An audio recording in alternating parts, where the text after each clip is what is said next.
علیکم۔ آج ہم آپ کو حضرت موسیٰ علیہ السلام کا معجزہ سنائیں گے۔ جب فرعون کا ظلم حد سے زیادہ بڑھ گیا تو اللہ نے اپنے نبی حضرت موسیٰ علیہ السلام سے کہا، اے موسیٰ، اپنے بھائی ہارون کو لے کے فرعون کے پاس جا اور اسے کہہ دے کہ بنی اسرائیل کو آزاد کرے، مساکین پہ ظلم نہ کرے، ورنہ اس پر اللہ کا عذاب آئے گا۔ تو حضرت موسیٰ علیہ السلام اپنے بھائی ہارون کو لے کے فرعون کے دربار میں پہنچتے ہیں اور کہتے ہیں، اے فرعون سن، میں اللہ کی طرف سے آیا ہوں۔ فرعون ہنس کے کہنے لگا کہ کون اللہ؟ یہاں کا تو رب میں ہوں۔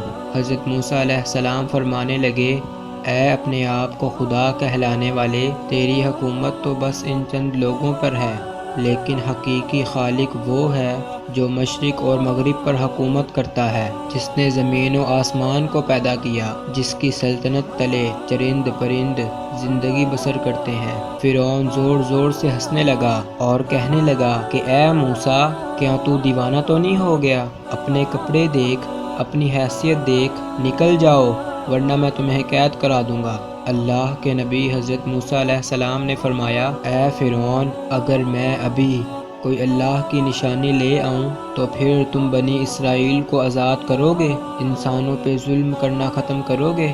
فرعون کہنے لگا، کون سی چیز ظاہر کرنا چاہتے ہو؟ ظاہر کرو۔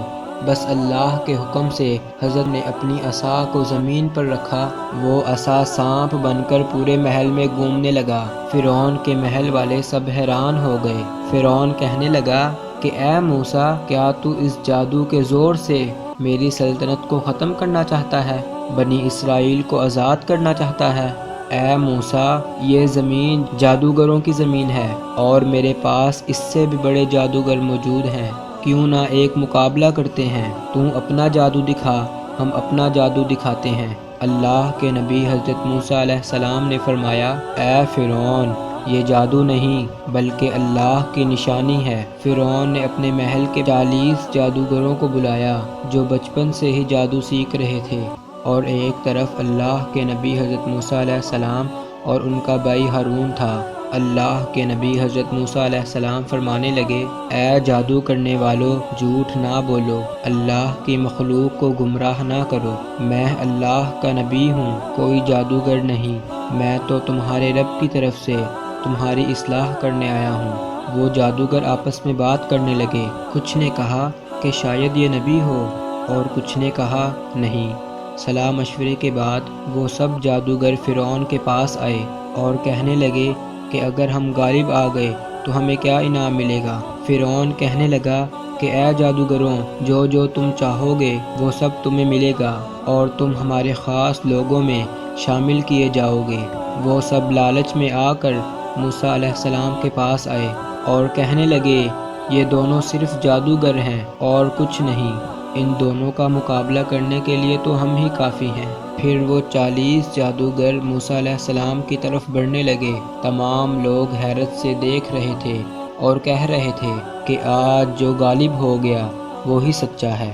پھر وہ جادوگر کہنے لگے کہ اے موسیٰ، پہلے تم اپنی نشانی ظاہر کرو اور پھر ہم تمہیں بتائیں گے کہ ہم کیا ہیں۔ اللہ نے حضرت موسیٰ علیہ السلام پر وحی نازل کی کہ اے موسیٰ، پہلے ان کو اپنا جادو دکھانے دے۔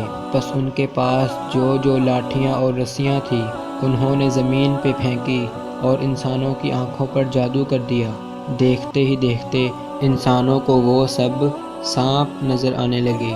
تمام لوگ دیکھ ہی رہے تھے کہ اتنی دیر میں آواز غیب آئی کہ اے موسیٰ، اپنی لاٹھی پھینک۔ جیسے ہی حضرت موسیٰ علیہ السلام نے اپنی لاٹھی کو زمین پر پھینکا، وہ اژدہا بن کے ان جادوگروں کے تمام سانپوں کو کھا گیا۔ سب لوگ دل ہی دل میں حضرت موسیٰ علیہ السلام کو نبی تسلیم کرنے لگے، اور جب یہ منظر ان جادوگروں نے دیکھا تو آپس میں کہنے لگے کہ اے لوگوں، یہ جادو نہیں ہے، کیونکہ ہم تو جادو صرف انسانوں کی آنکھوں پر کرتے ہیں، لیکن موسیٰ نے جو کیا وہ سچ ہے۔ یہ کہہ کے وہ سب کے سب جادوگر موسیٰ علیہ السلام کے قدموں میں گر گئے اور تسلیم کرنے لگے کہ اللہ کے سوا کوئی خدا نہیں، اور اے موسیٰ، آپ اللہ کے سچے نبی ہیں۔